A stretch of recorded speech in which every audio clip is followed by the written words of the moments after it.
हृदयबंधपुष्पाणि यथा कालोद्भवानि च पुष्पाञ्जलिर्मया दत्ता घृणाहं परमेश्वरे सांगाय सशक्तकाय एकतंत्रेण मंत्रपुष्पाञ्जलि समर्पयामि नमो नमः।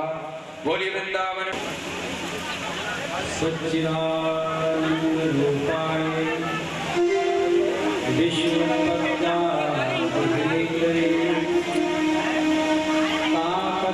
तापत्रयविनाशाय श्रीकृष्णाय नमः। यं पर्यन्तं नमस्ते द्वे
परीक्षित जी को लक्ष्य करके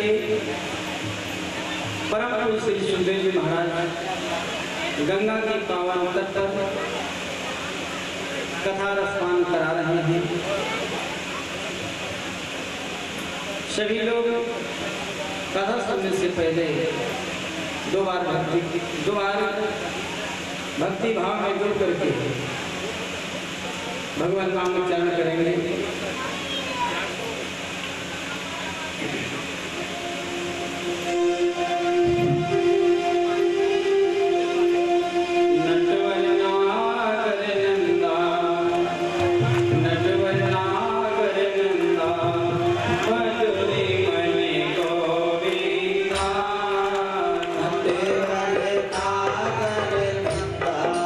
Joy.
जी महाराज की जय।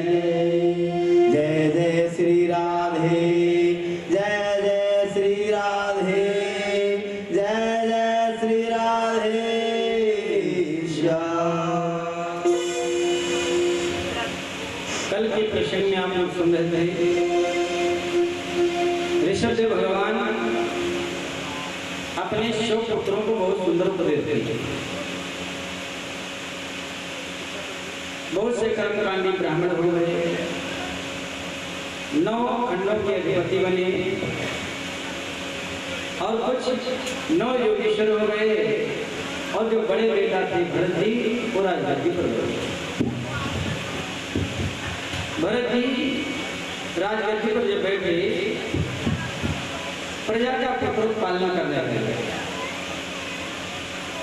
भरत जी महाराज के 5 बेटा था। सबसे बड़े बेटे का नाम है सुमंत।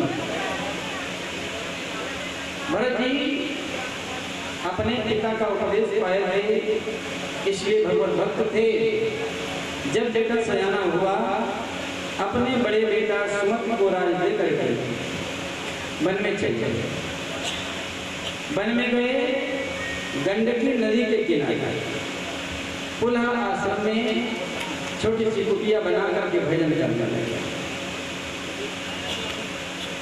इस नदी को गंडकी नदी भी कहते हैं, काली नदी भी कहते हैं और चक्रा नदी भी, क्योंकि बहुत पवित्र जगह है। गंडकी नदी वो है जहाँ पर शालिग्राम भगवान पाए जाते हैं। छोटे छोटे जामुन की तरह जो भगवान काले काले वहीं पाए जाते हैं। नेपाल और चीन के बॉर्डर पर बहुत पवित्र जगह है, क्योंकि गंडकी नदी जिसमें भगवान निवास करते हैं वो जगह पवित्र होगी। इसको काली नदी इसलिए कहते हैं, काला काला पत्थर है, उसी से निकलती हैं। काली जगह के कारण से काला काला पानी दिखाई देता है। शालिग्राम भगवान गंडकी नदी के हृदय में निवास करते हैं। आश्रम में बैठ करके खूब पूजा पाठ ध्यान किया करते हैं। श्री सुखदेव जी महाराज कहते हैं, राजन एक दिन की बात है, भरत जी महाराज संध्या वंदन कर रहे थे, बैठ करके भजन कर रहे थे, और उसी समय क्या हुआ,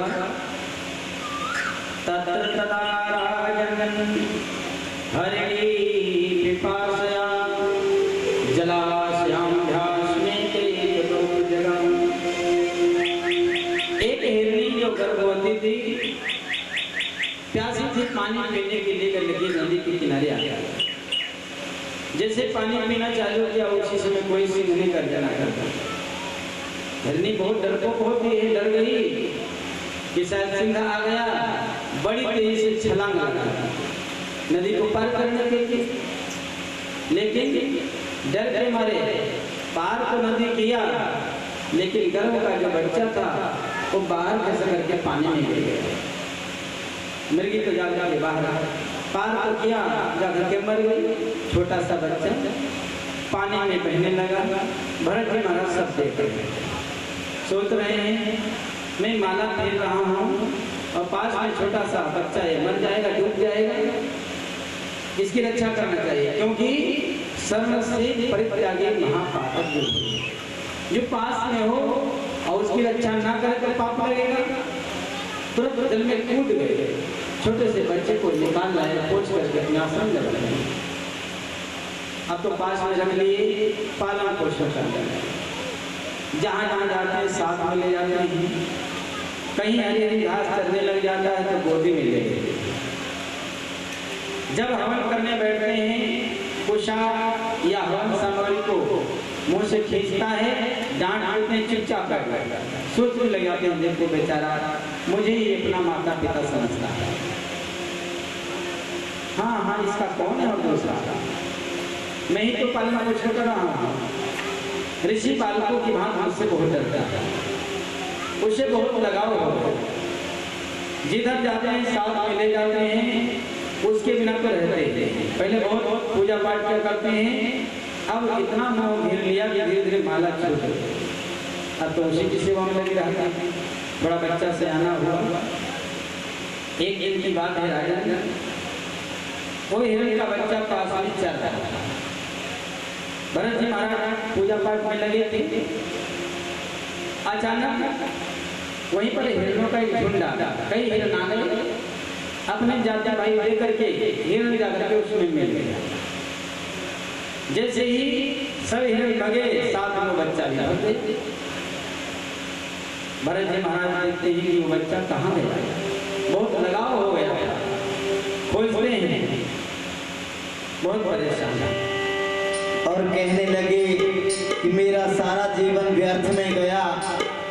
मैंने इस हिरनी के बच्चे को पाला बड़ा किया, लेकिन वो भी आज मेरा साथ छोड़कर चला गया है। मेरी भक्ति मैंने जो स्टार्ट की थी, मेरी भक्ति भी इसी की वजह से अधूरी रह गई, क्योंकि मेरा प्यार इस बच्चे में था।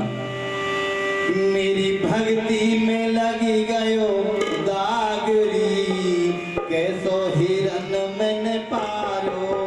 मेरी भक्ति में लगी गयो दागरी, कैसो हिरन मैंने पालो। मेरी भक्ति में लगी गयो दागरी, कैसो हिरन मैंने पालो। मेरी भक्ति में लगी गयो दागरी, कैसो हिरन मैंने पालो। कैसो हिरन पारो मैंने, कैसो हिरन पारो, कैसो हिरन पारो मैंने, कैसो हिरन पारो। मेरी भक्ति में, मेरी भक्ति में, मेरी भक्ति में लगी गयो दागरी, कैसो हिरन मैंने पारो। मेरी भक्ति में लगे गयो दागरी, कैसो हिरन मैंने पारो। अरे अन्न और जल त्याग सब दियो, अन्न और जल त्याग सब दियो, अन्न और जल त्याग सब दियो, अन्न और जल त्याग सब दियो। रोए रोए फटे मुनि को हियो, रोए रोए फटा मुनि को हियो, रोए रोए फटो मुनि को हियो, रोए रोए फटो मुनि को हियो।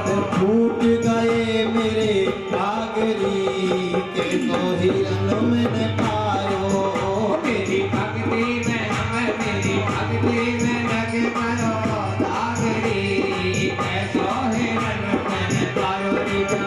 मेरी भक्ति में लगी गयो दागरी, कैसो हिरन मैंने पायो।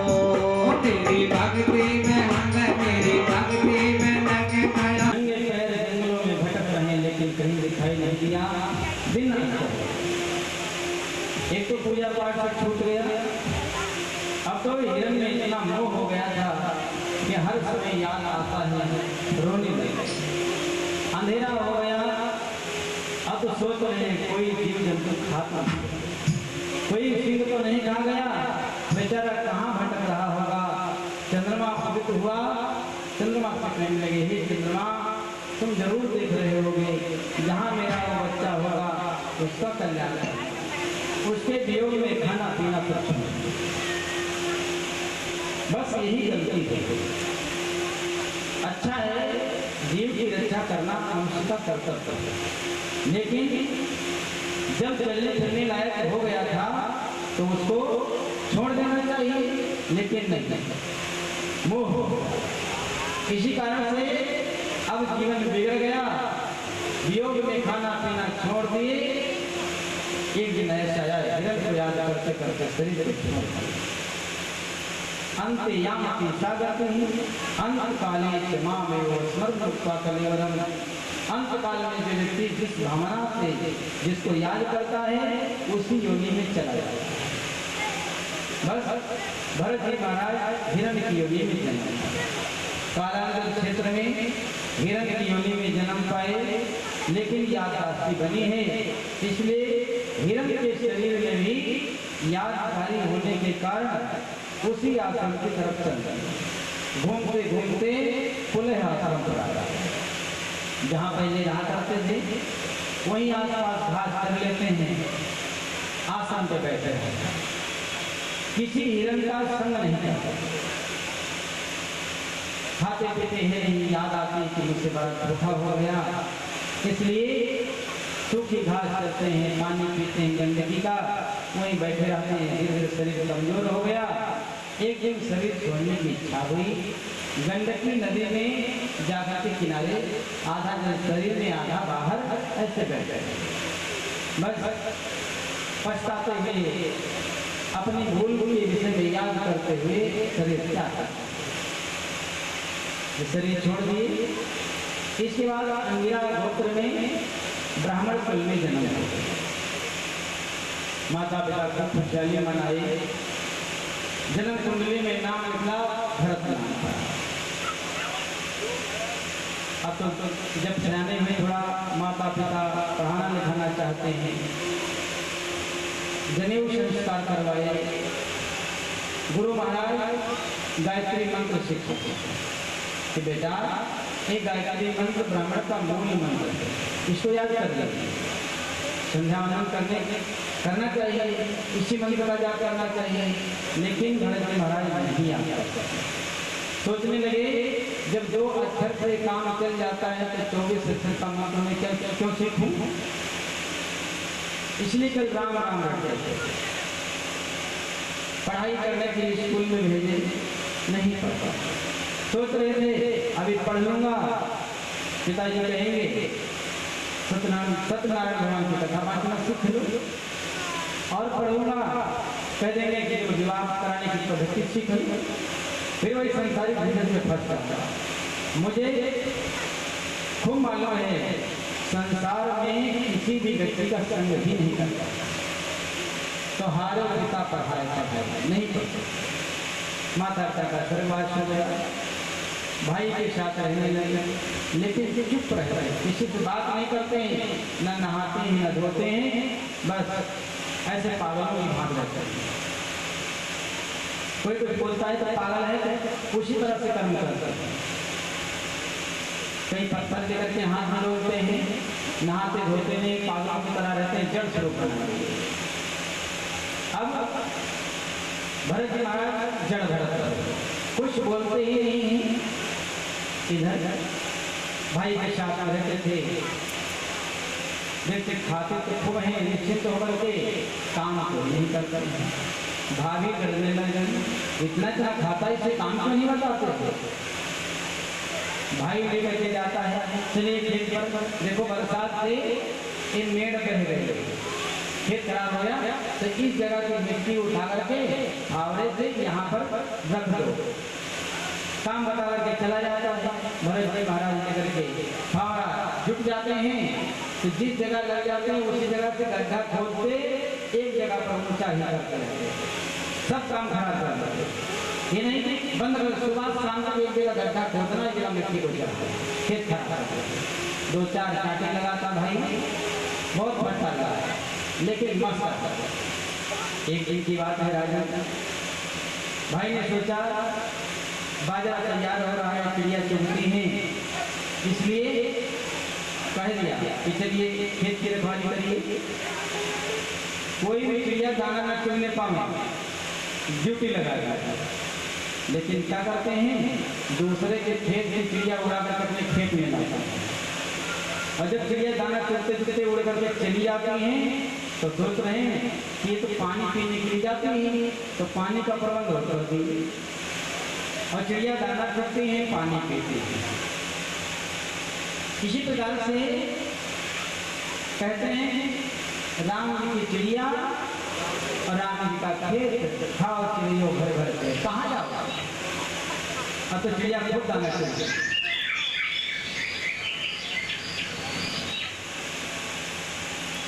दाना चुग लेती हैं। जब भाई आता है देखा तो सब खेत चुगा हुआ है, 2-4 कांटे लगाता है, महापागल है, क्या किया, क्योंकि वो संसार से पीछा छुड़ाना चाहते थे, इसलिए ऐसे नाटक करते। कैसे लोग छोड़े, क्योंकि संसार स्वार्थी है, संसार स्वार्थी है, तो स्वार्थ होगा तो कभी छोड़ेगा नहीं। इसी तरह से उल्टा सा व्यवहार करने लगे, भाई वही पड़ेगा। खाते खूब मस्त रहा था। लेकिन एक दिन की बात है, राजा इसी तरह से खेत की रखवाली पर थे और उधर एक डकैत जिसके कोई संतान नहीं थी। काली माता को मान्यता मानी कि हे मैया, यदि मेरे बेटा हो जाएगा तो मैं एक नर बलि चढ़ाऊंगा। इस तरह से मान्यता माना, मैया की कृपा हुई, बेटा उसे हो गया।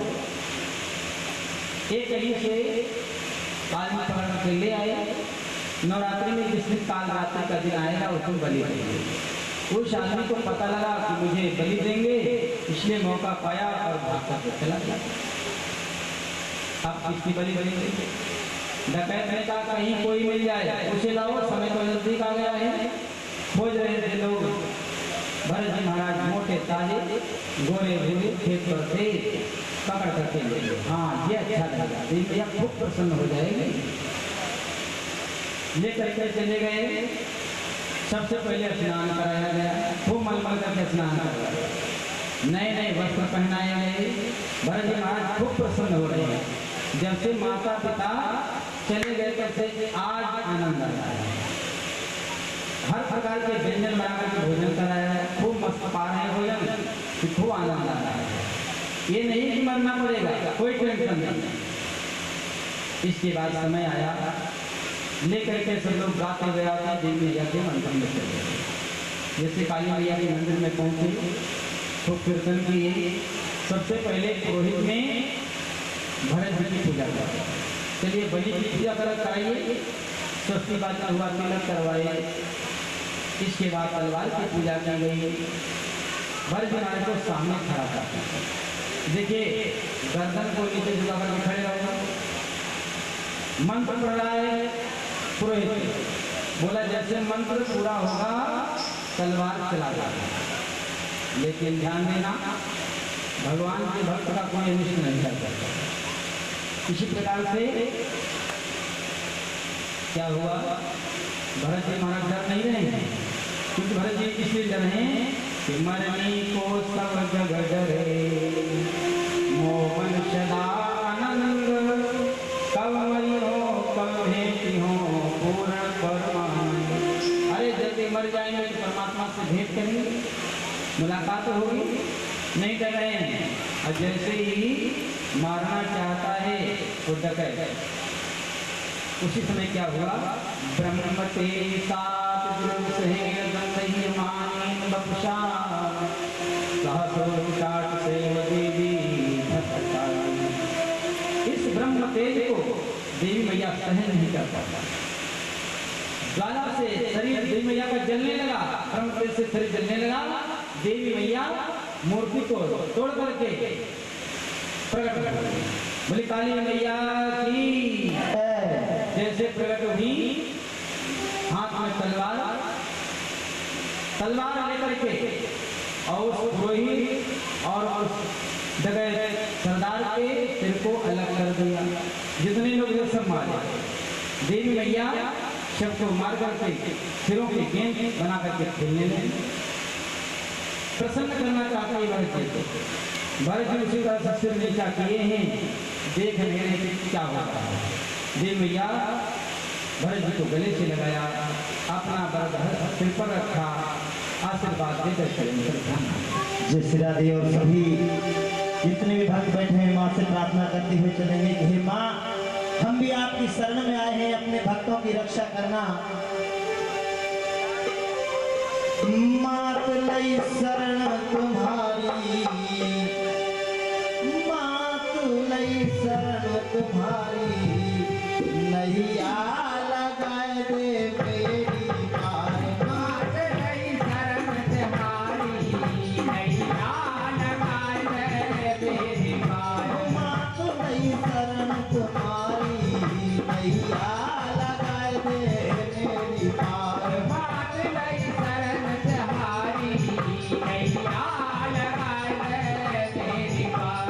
याद कर तो सब पाला,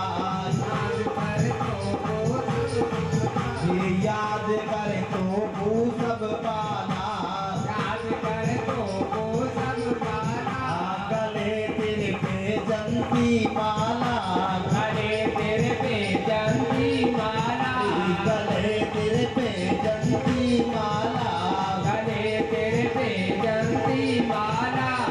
सिंह ये भवन सवारी, ओ सिंह ये भवन सवारी, नैया लगाए दे मेरी पार, मात की शरण हारी नैया लगा दे मेरी पार, मात की शरण तुम्हारी, नैया लगाए दे मेरी पार। बात नहीं शरण तिहारी, मेरे शरण तिहारी, नैया लगा दे मेरी पार। रूप तन काली को धारो, रूप तेरे काली को धारो, रूप तन काली को धारो, रूप तेरे काली को धारो। असुर को मान अभय मारो, असुर को मान अभय मारो, असुर को मान सबई मारो, असुर को मान सभी मारो। कामो देवन के सारे, कामो देवन के सारे, नैया लगाए दे मेरी पार, मात लई शरण तिहारी नैया लगा दे मेरी पार। मात लई शरण तुम्हारी, शरण तुम्हारी, नैया लगाए दे मेरी पार। बात में शरण तिहारी, नई शरण तिहारी, नैया लगा दे मेरी और भैया जपे कोई ब्रह्मा विष्णु महेश, जपे कोई ब्रह्मा विष्णु महेश, जपे कोई ब्रह्मा विष्णु महेश, जपे कोई ब्रह्मा विष्णु महेश, करे तेरी सेवा आदि नरेश, करे तेरी सेवा आदि नरेश, करे तेरी सेवा आदि नरेश,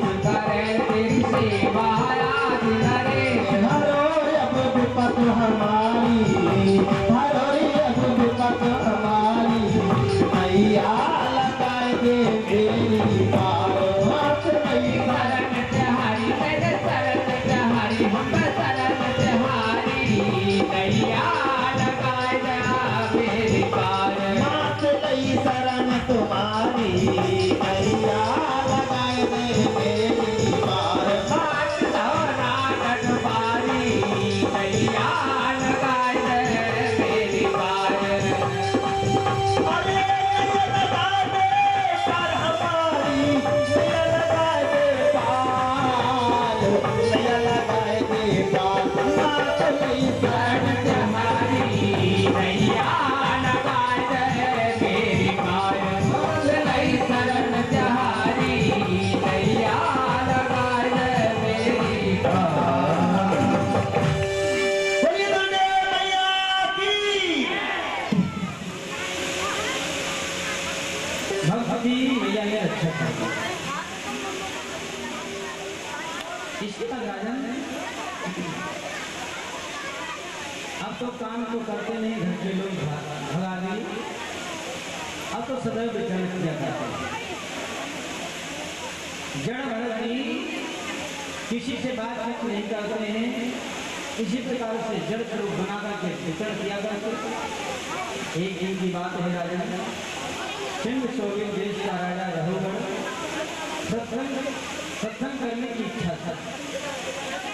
कपिल देव भगवान के आश्रम पर पालकी में बैठे जाता है।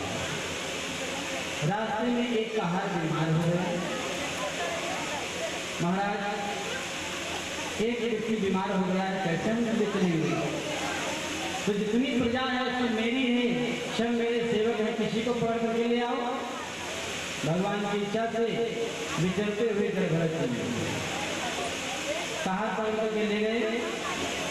हाँ, ये अच्छा पालकी में काम करेगा, क्योंकि बहुत मस्त है, मोटा तगड़ा दिखाई दे रहा है।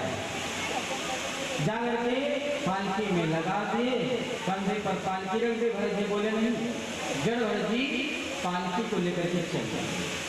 लेकिन सब लोग सामने देखते हैं, जड़ भरत जी पीछे देकर के चलते हैं।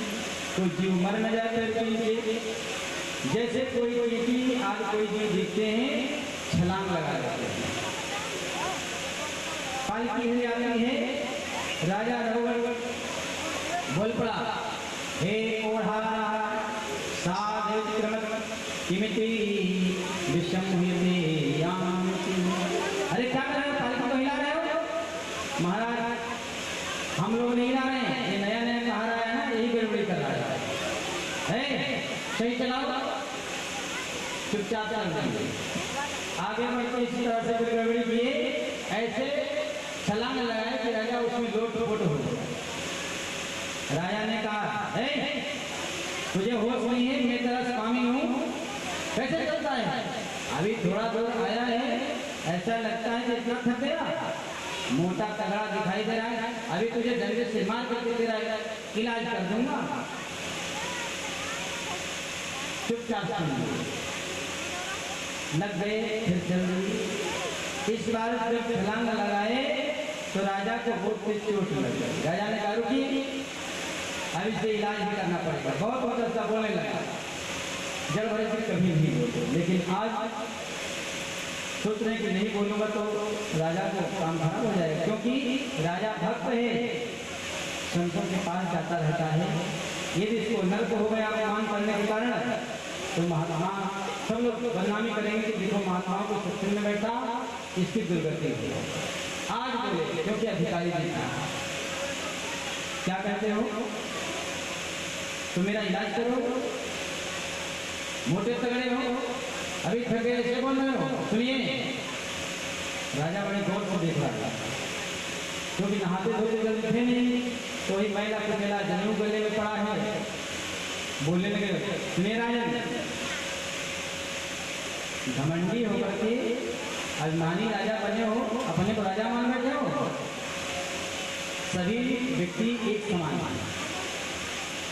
दूसरे लोगों को पालकी धुआते हो, परेशान करते हो। अभिमानी कहीं का अपने को परमात्मा मान लिया। अरे मुझे कहते हो कि मारेंगे, मोटा तगड़ा दिखाई दे रहा है, इतना भार लग गया कि इतना जल्दी थक गया। सुनिए, मैं शरीर नहीं हूं, मैं चेतन आत्मा हूं। शरीर का कोई कुछ भी कर ले, लेकिन चेतन आत्मा तो सदैव इससे अलग है, उसका कुछ कोई नहीं बिगाड़ता। मैं चेतन आत्मा हूं, मैं शरीर नहीं हूँ। मोटा मोटा पतला तो शरीर होता है, आत्मा तो एक जैसा रहता है। अरे अभिमानी, तो अपने को स्वामी मान रखा है, क्या आगे के बाद तो गेहूं बना सकता है सामने तेरे? जब फटकारना चालू किए तुरंत राजा रघुवर सोचने लगा, कांपने लग गया, ऐसा लगता मुझसे धोखा हो गया, जैसे राख में आग बंद हो। हम सोचते थे राख है, लेकिन हाथ दे दिए थे चले जाए। तो इसी तरह से ये छिप करके और रूप बेचने, ये तो महान संत हैं। हाथ जोड़ करके बोलने लगे, ना हम विषम के सुरराज गजरा, ना त्रिशूला यमस दंडा। महाराज मुझे श्राप मत दे देना, मैं बहुत डरता हूँ, क्योंकि मैं इंद्र के बल से नहीं डरता, भोले बाबा के त्रिशूल से नहीं डरता, मैं यमराज के दंड से नहीं डरता हूँ, लेकिन भगवान मैं ब्राह्मणों के वो ब्राह्मणों से बहुत डरता था।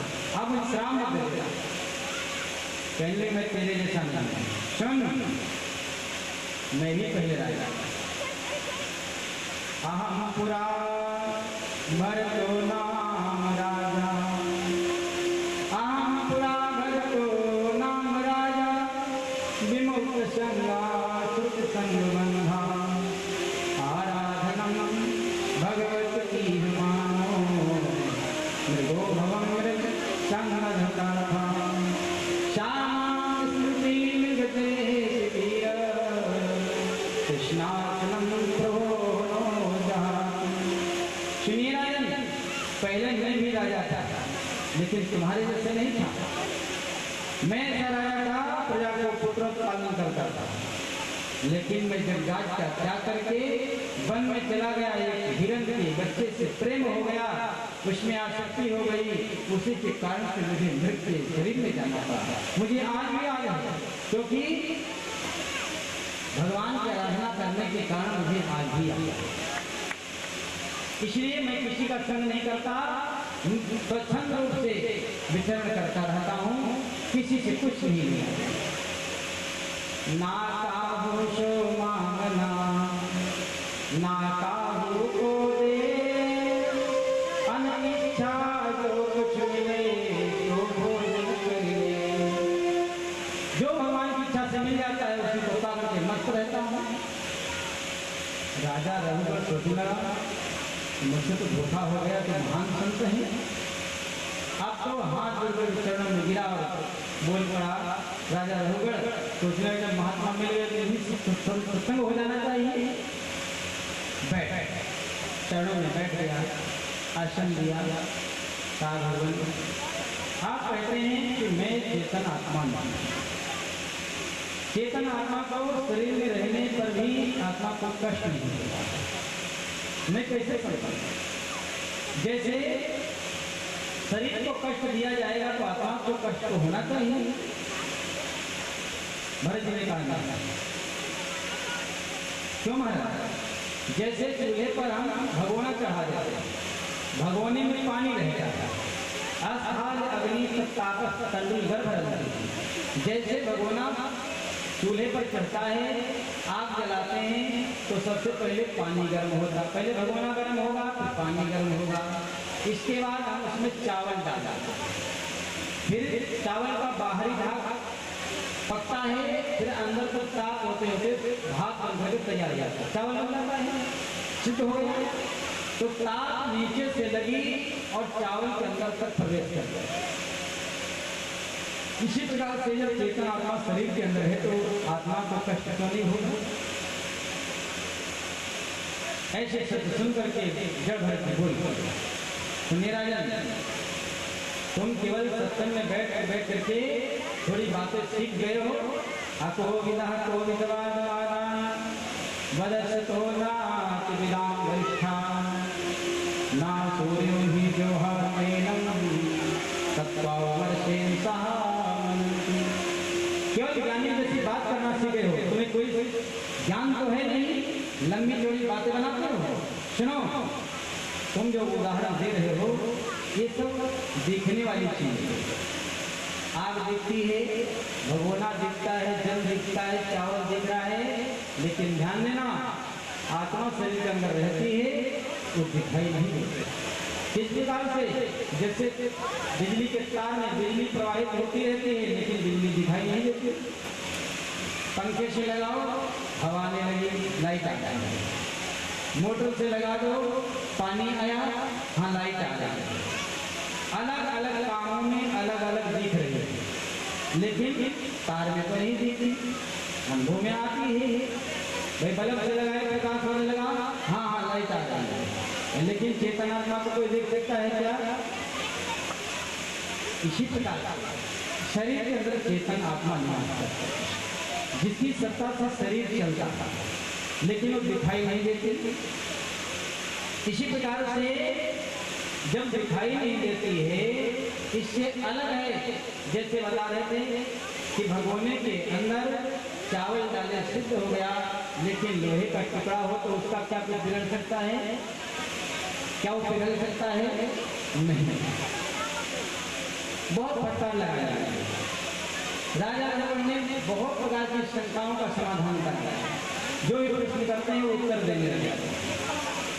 राजा रघुवर से बहुत बातचीत हुई। राजा रघुवर को अध्यात्म ज्ञान का उपदेश किए। राजा रघुवर ज्ञान पाकर के प्रणाम करने लगे। धन्य भगवान, बड़े भाग से आपके दर्शन हुए। राजा का प्रेम लेकर के जड़भरत जी ने भवाटवी का वर्णन किया। राजन, ये संसार का है, भवाटवी है। भव माने संसार और वाटवी माने जंगल। भवाटवी संसार भयानक जंगल है। किस प्रकार से? जैसे कोई व्यापारी पैसा लेकर के विदेश कमाने के लिए चल देता है पैसा लेकर के कि धंधा करेंगे, लेकिन जब धन लेकर के चला तो उसके पीछे 6 चोर लग गए। एकांत कहीं आवे तो उसको लूट ले।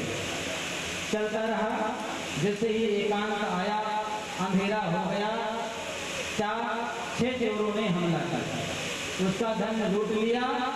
तो सोचे कि लूट लिए इसको मार डालें, लेकिन वो व्यापारी भटका है, जंगल में भटक गया।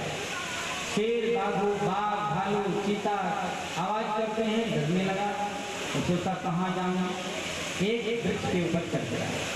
जो बर का वृक्ष था उस पर चढ़ गया, सोचता है रात काट लूं। उल्लू बोलते हैं, बहुत डर लगता है, लेकिन एक डाल पर बैठा हुआ सोच रहा है कि चलो प्राण बच जाएंगे, ये बहुत है। लेकिन क्या हुआ कि जिस डाल पर बैठा है ठीक उस डाल के नीचे एक अंधेरा कुआं, जिसमें पानी नहीं है, केवल सांप बिच्छू भरे थे। जिस डाल पर बैठा है उसके ठीक ऊपर वाली डाल मधुमक्खी छत्ता लगा के बैठे। जब डाल हिलती है तो शहद टपकता है, और शहद को सोचता है कि क्या है, हाथ लगा के देखा, चाट करके देखा, बहुत मीठा लग रहा था, शहद टपक रहा है, बार बार चाटता है। और क्या देखा, जिस डाल पर बैठा है उसी डाल को एक सफेद एक काला चूहा काट रहे हैं, लेकिन डाल को नहीं बदल रहा है, शहद में स्वाद आ रहा है। डाल कटे के नीचे गिरना पड़ेगा, कुएं में जाएगा, लेकिन अपने बचने का उपाय नहीं सोच रहा था। राजा रघुवर ने कहा, महाराज वो बहुत बड़ा मूर्ख था। तो सुनिए राजा, जैसे डाल नहीं बदल रहा था वो मूर्ख था। डाल कटी, नीचे गिरा, कुएं में गया, शाम बिच्छू ने डस लिया, मारा। इसी प्रकार से राजा ने तुम्हारी भी गति है, वो कोई दूसरा व्यक्ति नहीं है, हर व्यक्ति उस व्यापारी के नाम है। इस संसार रूपी जंगल में भटकता है, केवल जो शहद है वो क्या है, एक डाली पर बैठा है, जीवन की डाली पर बैठा हुआ शहद चाटा है। शहद क्या है, अपने परिवार के सभी छोटे छोटे बच्चे, पत्नी, सबकी बोली को सुनता है और भरपूर छोड़ नहीं पाता है। जीवन की डाली को सफेद काले चूहे दिन और रात हैं जो काट रहे हैं, थोड़ा थोड़ा कटता जा रहा है। जिस दिन कट जाएगी डाल, उसी दिन मौत के कुएं में गिर जाएगा।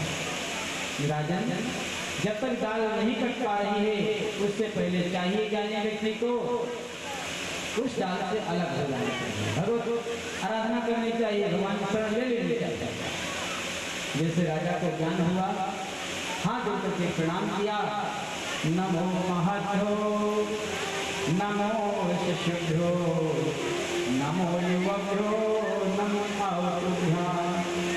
ये ब्राह्मण भूतलिंगा चरण तेजो सुरान।